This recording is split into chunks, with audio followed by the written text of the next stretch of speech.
Good evening, my name is Garrett, and welcome to The Last Call. Tonight's final drink is Mercer and Prince. This is a 40% ABV, no age statement, blended Canadian whiskey.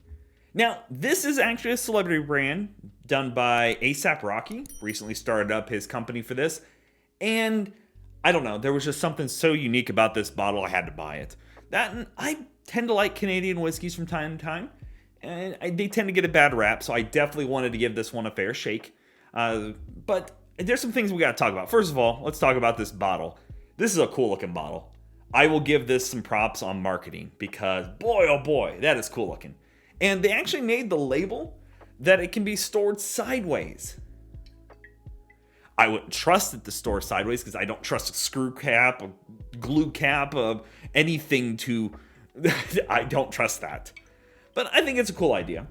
And also on the top and the bottom, due to the bottle shape, they added acrylic glasses on here. Now, probably for the 1% or 0.5% out there that will do this, the idea is that you could go into the store, buy this, and I guess go hang out somewhere because you're not driving after doing this, open it up and start drinking it right on the spot. I think it's cool. I think it's quirky. I like the idea. But before we get into that, there's another little thing I have a problem with, and it's in the labeling. Now, the label itself might come out to be some truth to there, but I still don't like the verbiage. And if you're at home, it says influenced by Japanese Mizunara oak.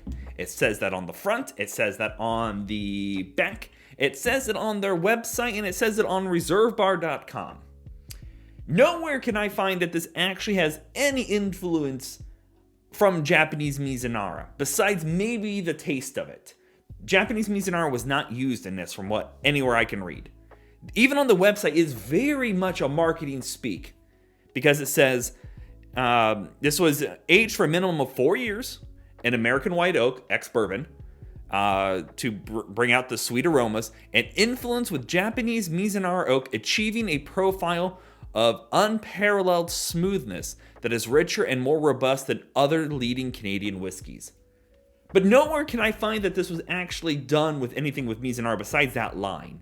I don't know if it's been rested in it. We don't know if it's been aged in it. We don't know if they taped a cask of a Mizunara over there and goes, "That's going to be you one day, kid. That's going to be you." And that's all they did. I don't know. And I'm going to criticize that because I don't like that kind of speak. It's on another level besides not telling people where you source things from is when you lead people into thinking something.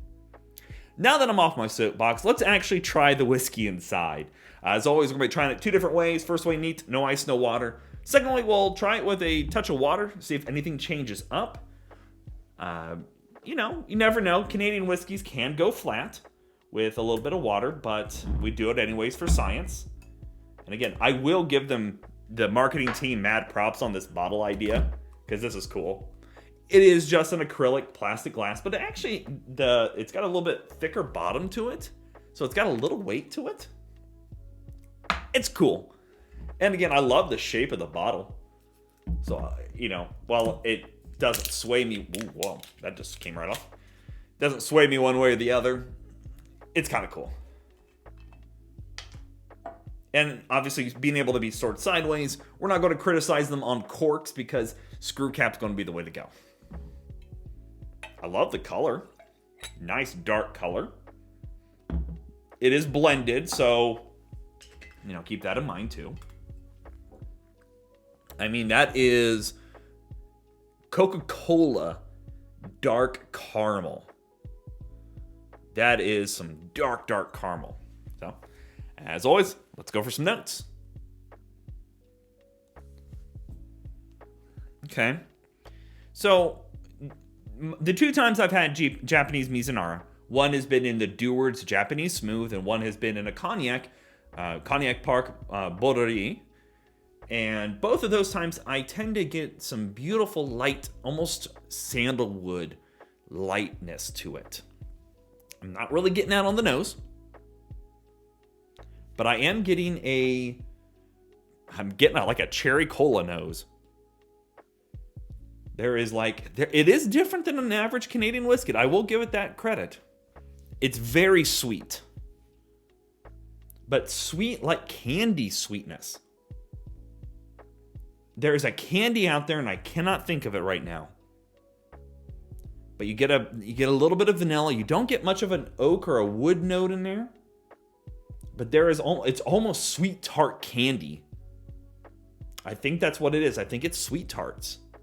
The chewy ones, the chewy sweet tarts, or is it sweet tarts? Now I said it wrong last time. It's not Smarties. I know that much because I actually thought it was sweet tarts, but I was thinking Smarties. It's the round disc that's a little chewy, with a little bit of a cola nose on there. Okay. But again, I'm not really getting much of an oak or what I would consider Mizunara. Again, I'm just some pleb on the internet. I am not an aficionado. I am doing what I know. And the 2 times I've had it does not remind me of that. Okay, well, let's go for taste.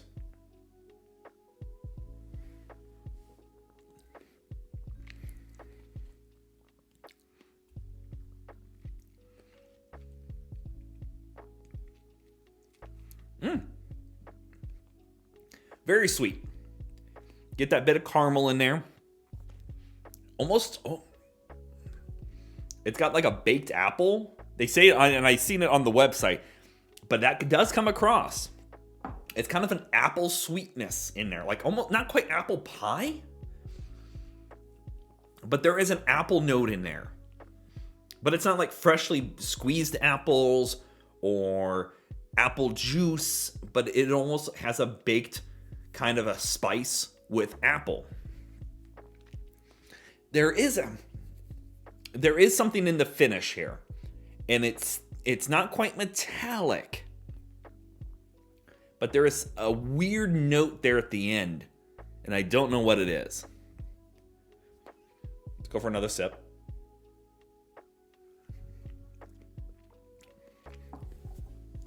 It starts off kind of like a cola sweetness with that baked spiced apple.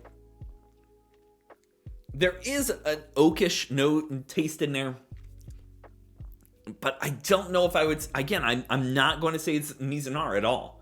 It's got not quite a spiciness to it, but it's got this flat note at the end, and it's a little off-putting, almost metallicness.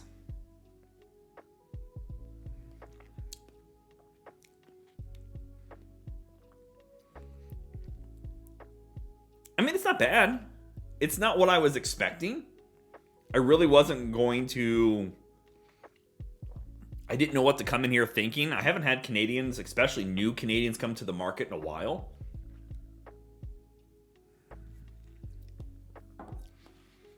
Almost cherry apple sweetness that goes with a little bit of spice. You're going a little bit of a caramelish note in there as well. And then I'm not going to say, I can't really, there is a wood note in there, and maybe that's what they're calling the Mizunara. There is a slight oak wood note in there. But then the finish goes almost metallic. It's not pleasant in the finish. The beginning into mid palate isn't too bad, actually. Okay, it's all right. Let's add a little water. It either will kill that metallic or it might bring it out a little bit more. You never know. You never freaking know.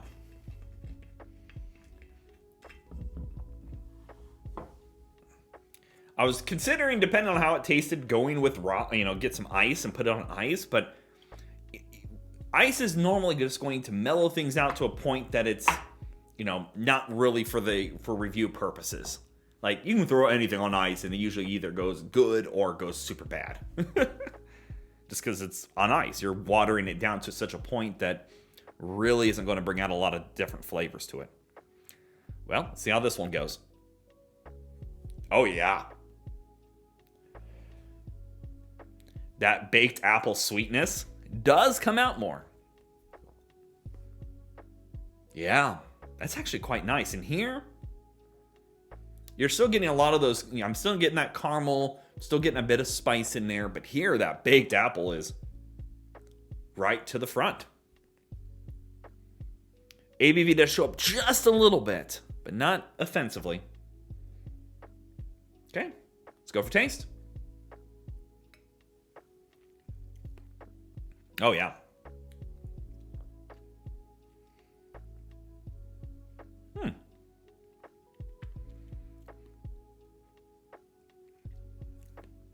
Actually, I like this. I think I like this a little better with the water.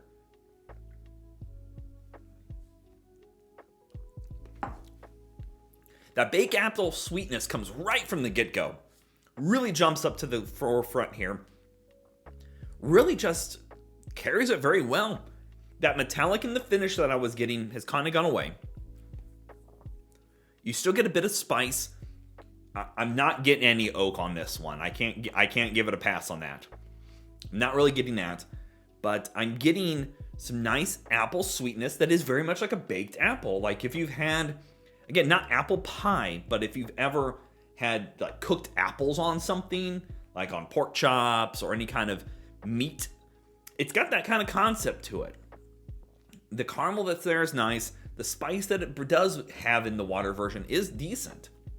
I think this is a few times that I think it's better on water. I think I like that. That ain't half bad. That little drop of water in there. You know what? The episode's already gone on longer than I expected because of my mini rant. I'm going to go grab some ice. Okay, I'm back. I will say that it did get a little bit of metallic there at the taste on the end, but honestly, not bad at all.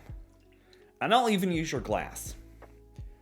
Again, I'll give this credit. Like, that's marketing at its finest. What's a drop of water to an ice cube, right? I'll try that way. Let that chill off for a moment. But, yeah. We'll see. We'll see how this goes. Let's go for taste.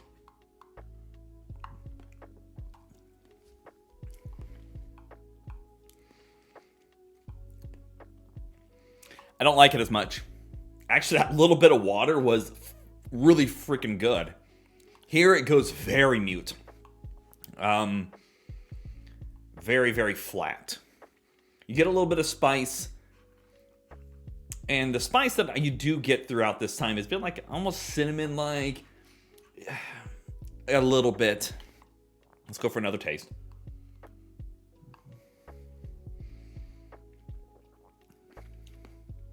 The alcohol note. It's not bitey, but it definitely, you can taste the ethanol in it. Like that kind of a bite. And I don't know how to drink out of this cup correctly. I think the corner's the best way to do it. The side, it's really hard either way. That's not so good. If I was going to rank them, that drop of water first, neat second, ice fourth. Because third, I wouldn't go past it. All right.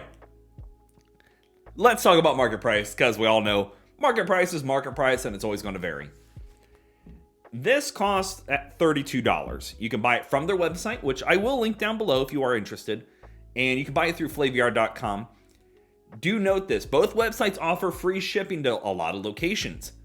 Both websites also charge a $4.99 service fee. I don't like that either. Don't give me free shipping if you're going to charge me a $5 service fee. I just think it's silly. Is what's here for $30 good? Man, it's a hard one. Because, as always, in my market, I can get Canadian Club 9 and 12 for $18 and $21. Or like, right, $18 and $20. Like, it's really dirt cheap. And I think both of those have better classic flavors. But that little bit of water brought out some really good notes to it. I did like that it mellowed out that metallic note. And overall, I think it was really decent. I will criticize your labeling. I cannot, for 100% certainty, say that this reminds me of Mizunara. I don't like that marketing on there. Take that marketing off. That is not how this works. You could get a bottle and say it's influenced by, unicorn horns. I don't know what do you mean? What do you mean by influenced by? Did you age it in this? Did you age it in Mizunara? If you didn't age it in Mizunara, take it off. I don't know how that passed. I honestly don't know how that passed TTB's rulings on that, because I find that's very misleading, and you could say it's influenced by anything nowadays. If any whiskey company out there wanted to take that note and say, I'll say it's influenced by something else, at this point they could. I don't like that verbiage. Take it off. Because while you're Canadian whiskey, and again, I wouldn't be criticizing it this hard if it wasn't for that. I'd say it's pretty good. I would put it at the $30 price point. I wouldn't pay over $30 for it. Again, I paid $32 plus a $5 fee. So I technically paid $37 for this. It's not worth $37. It's not. It's not. It's slightly above average Canadian whiskey. There's a lot of those out there. Is your concept awesome? Yes. Is the bottling really cool? Yes. Is it great with a little water? Yes. That's the first Canadian I can say that one that I'm pretty sure off the top of my head. I don't think I've had a single Canadian whiskey do that. I like that. Take that off with the Mizunara inspirations, and I would be okay with it. Again, I know it's another mini rant, but I gotta get that off my chest because it's annoying me. And I haven't acted this way towards... I've tasted over 100 different spirits.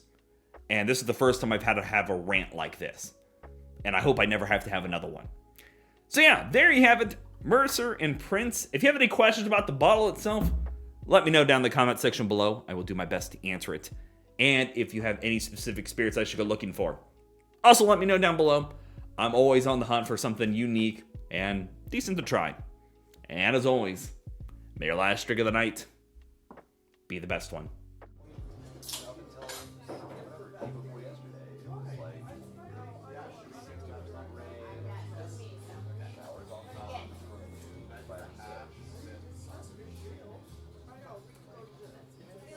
You know, and I really like it might